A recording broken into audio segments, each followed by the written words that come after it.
So I would invite you each just to settle into the space where you are. Find a place of comfort. Find a position for your body that is comfortable. And just allow yourself just to come into this moment where we are. As the clock has turned and the moment has arrived, just welcome it. Welcome it with your breath, with your presence, with your attention. And as we get ready to settle in, you can go and close your eyes now, or you can close them as you are ready. I want to kind of just tell you what frames our time each time that we're together. And oftentimes the things that I want to share, the path that I want to walk along with you, is inspired by my own practice. The things that I sit and I discover and I learn from my own minutes of presence. But then there's other times when I speak to people and I hear their stories and I hear what they're struggling with. And I realize that there's this universality to the struggles that we all have. And so listening to the struggles and to the journeys that different people are on, that sometimes inspires the things that I want to share. And that is one such instance today. So as we're settling in, let's just first find some collective breath that will both empower us, help us to stay alert, but also calm the nervous system, calm the heart, calm any amount of anxiety that you've dealt with today or in the days that have already passed. So let's just take a nice, slow, easy breath in. And then just gently let it go. A nice, slow, gentle breath in. Release it out. Breathing in. And breathing out. One more like that together.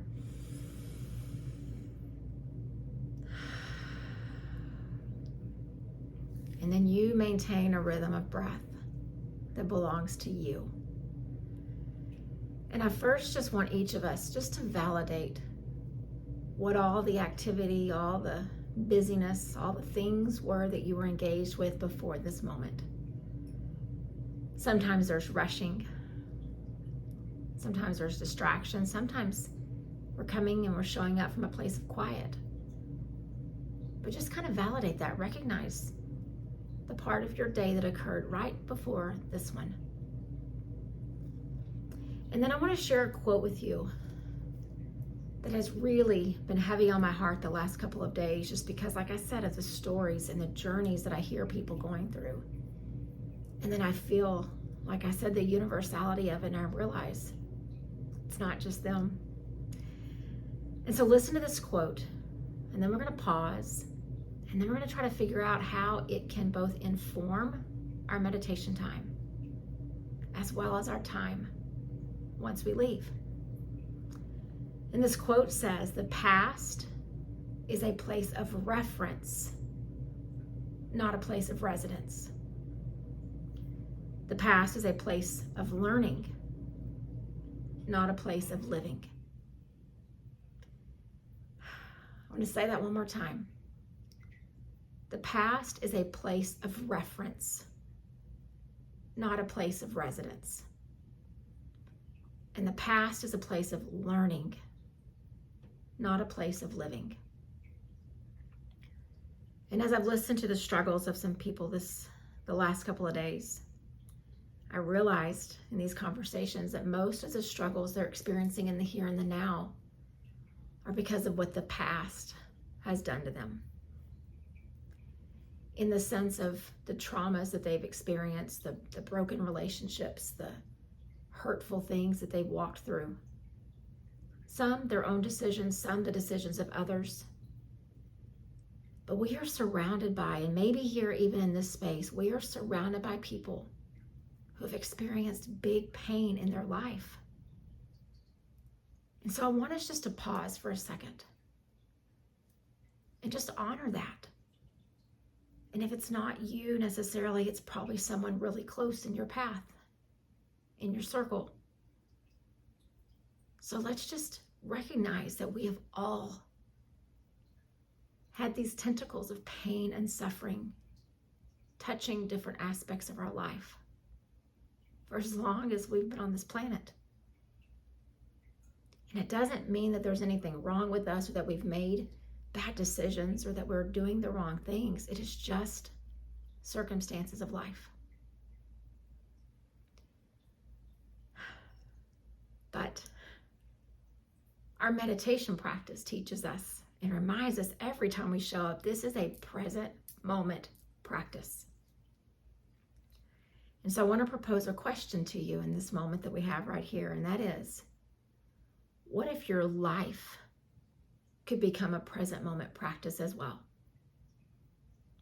It's not just something we do for these few minutes each day or different times of the day when you show up and you pause and you get present. What if that was how you lived? Now, it doesn't mean you're not going to have memories and that things are not going to get conjured up in your mind from before. And it also doesn't mean that you're not going to pause and begin to think and worry about the future. But what if that the majority of your life was spent in the present moment? What would that look like? And sometimes I pose that question to people, and it hurts my heart when I see the look on their face that they hadn't even considered that. Because like you and like me, they've realized what a power the past seems to have on us. And so what I'd like to do is I want us just to pause here and just each of us just be still and quiet and just ponder that question of what if our life could become a present moment practice as well. And then I want to give us some tools to maybe get us there. So I'm going to pause, and each of us just in our own space, in our own reflection, just picture what that would look like. Present moment living every single day.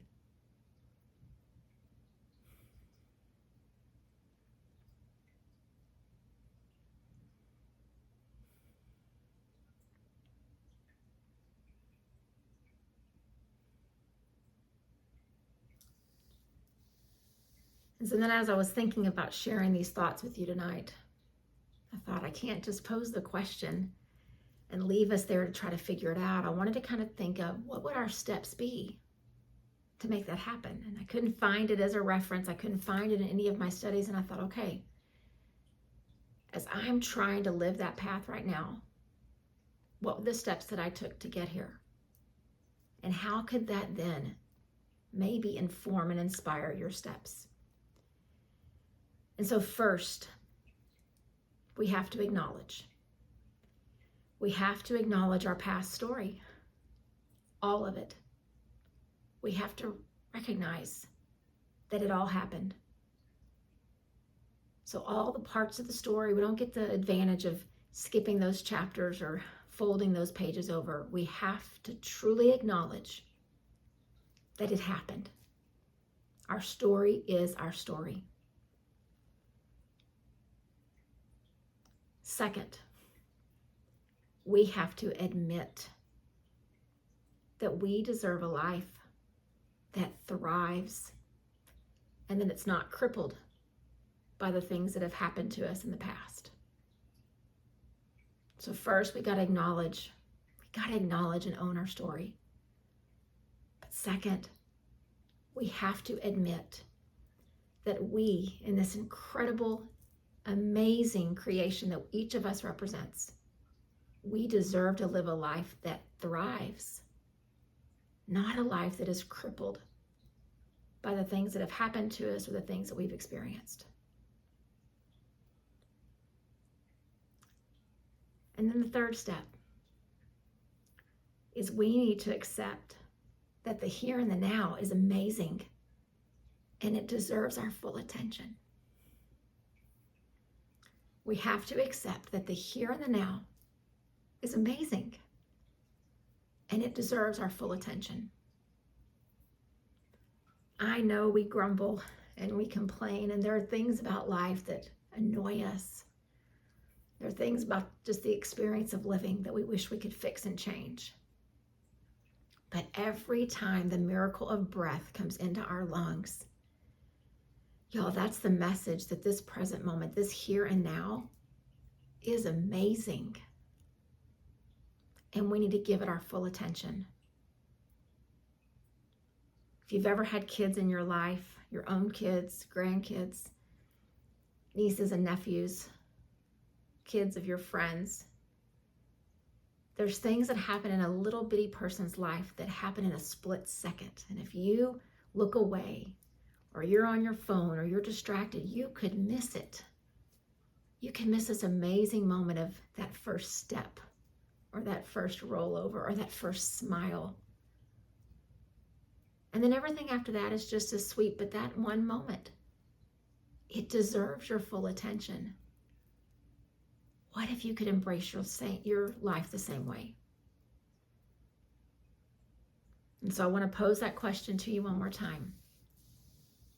What if your life could be a present moment practice, just like your meditation practice is? And so I want to take you through these 3 steps that I just created out of my own practice, out of my own experience. And I'm going to pause after each one, and let's just each reflect and think, what does that look like for me in reality?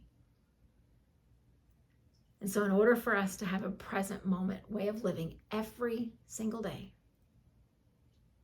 first we have to acknowledge our story. And so I'm going to pause, and I would encourage you not naming the situations, not putting labels on the traumas, not making a list of the grief, but just acknowledge. As simple as saying, I accept, I own my story, all the parts of it. The parts I've ignored, the parts that have kind of crippled me, the parts that are not really nice to think about maybe. I acknowledge my story. I own it.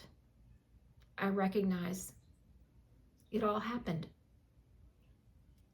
And I also recognize that it's done.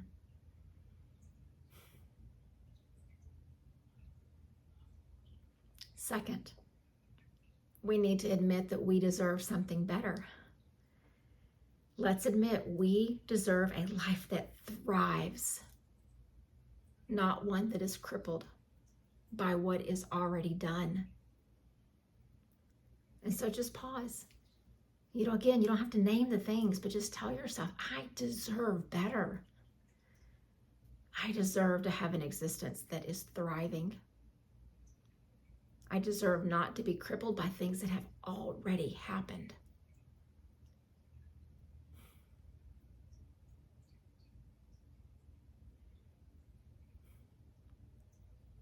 And finally, I accept that the here and the now is amazing. I notice it with the breath that fills me up. And then I notice it with the breath that follows. So I accept that the here and the now is amazing, and it deserves my full attention. So let's just pause. And if you're ready, make that commitment to yourself. The here and the now is amazing, and I'm going to give it my full attention.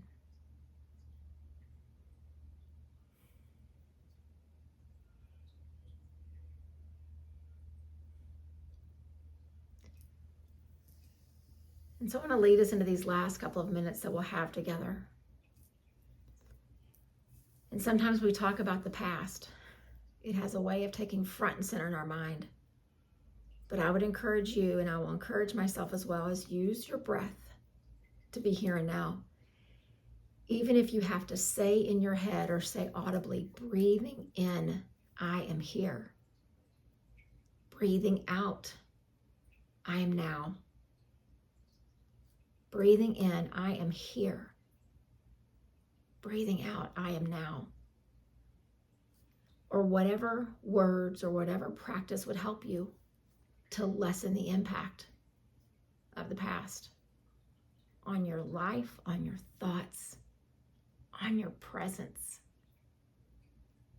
And now let's just sit in this present moment, collectively and on our own, one breath at a time.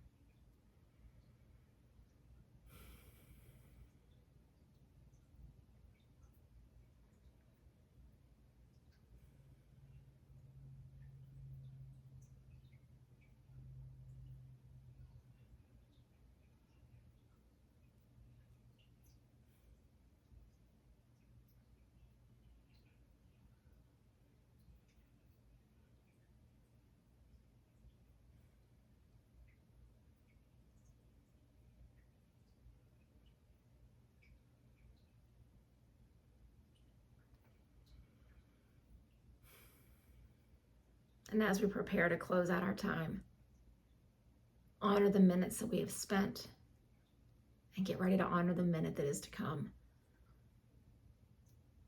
And if you are at a point in your life that this is really something that you are grappling with and you are trying and you just need some encouragement, I would be honored to be your resource in that. Because if all of us, all 8 billion of us on this planet were living in the present moment, we would not let the stories of the past cloud our judgment anymore. We would not let worry and fear about the future cause us to make hurtful decisions. But all 8 billion of us would admit that the here and the now is pretty amazing, and it deserves our full attention. So whatever resources you have, please use them. If you need a resource, please reach out. I'm happy to become that for you. Breathing in, we are here. Breathing out, we are now. Namaste.